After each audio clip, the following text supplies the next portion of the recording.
One of the nice things to look at in the opera is the character of the Dutchman and his crew. He is cursed to have to return to shore every 7 years to try and find a wife that's going to be faithful to him forever.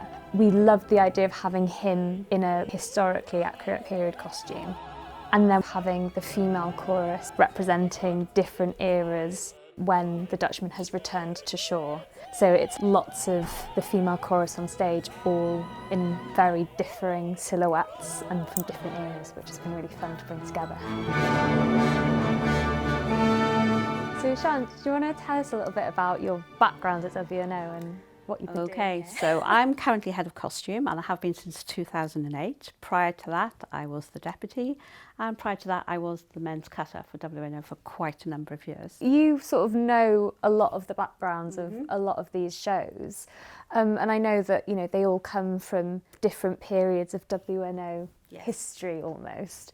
This one was Orpheus and Eurydice. Orpheus and Eurydice, and it started life in Paris in a warehouse where the designer Agostina Cavalca took myself over a number of different projects we did to find costumes, source costumes. So I went to a warehouse where a man called Stefan Rollo collects costumes, and he sort of buys them up for X-films, theatre, ballet, and we had the opportunity to go there and buy them. So that's a vintage dress from the 1940s. It's so lovely they all get like a second life now rather than just sort of sitting there. And then obviously this one is sort of very different in terms of time period. So this was an Onegin dress. Yes, it's from Act 3, from the Prince's Ball. The remit was that we had to have pastel colours, so we couldn't have two colours the same. So the 12 ladies that wore them were all slightly different satins. And we had to do them in such a way that when they danced at the end, all the blues didn't come down at the same time, all the greens didn't come down. They had to be intermixed so that they looked like a good setting on stage. Yeah. And so this one came into the building when we took part in the galas, when the building was first opened, and it was used in the Welsh gala on the Friday night.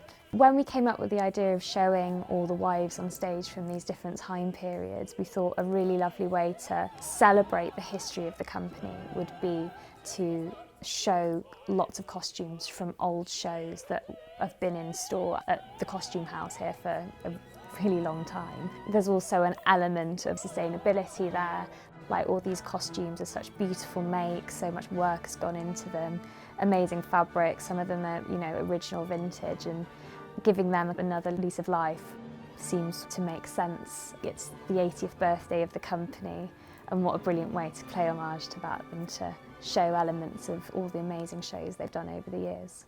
I love this dress. You love the colour green, This is one of my favourites. It's actually a Beatrice dress. That one was worn by Sarah Fongoli the second time she came to be Beatrice. We made all the ladies' costumes, but we hired in the chorus men's costumes and the principal men's costumes. Then the show went to Australia where they recreated it, where they made the costumes. We still co-produce it occasionally, and when it comes to us, they pack it in a very strange way to get it through customs as quickly and as cheaply as possible. And when you open it up, the crinolines that go with these dresses, they've recently used them in many shows, like we use many things many times. And it's got a whole history of labels inside it with all different names, so you can check who wore that crinoline last time we did the show. It's like a little timeline of everywhere it's gone. And it's amazing, and they've all come from different shows, and some of them were co-pros as well. And most of these are dead shows, most of them are dead shows now, unfortunately, because that's life. But we do have things like the Lohengrin, which was co-produced with Warsaw. Puritani was co-produced with Barcelona.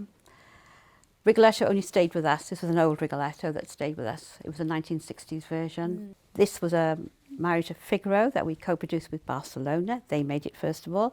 Then we recreated it in the UK once. We have another show that was Agostino's, which was The Merry Widow, which Leslie Garrett performed in.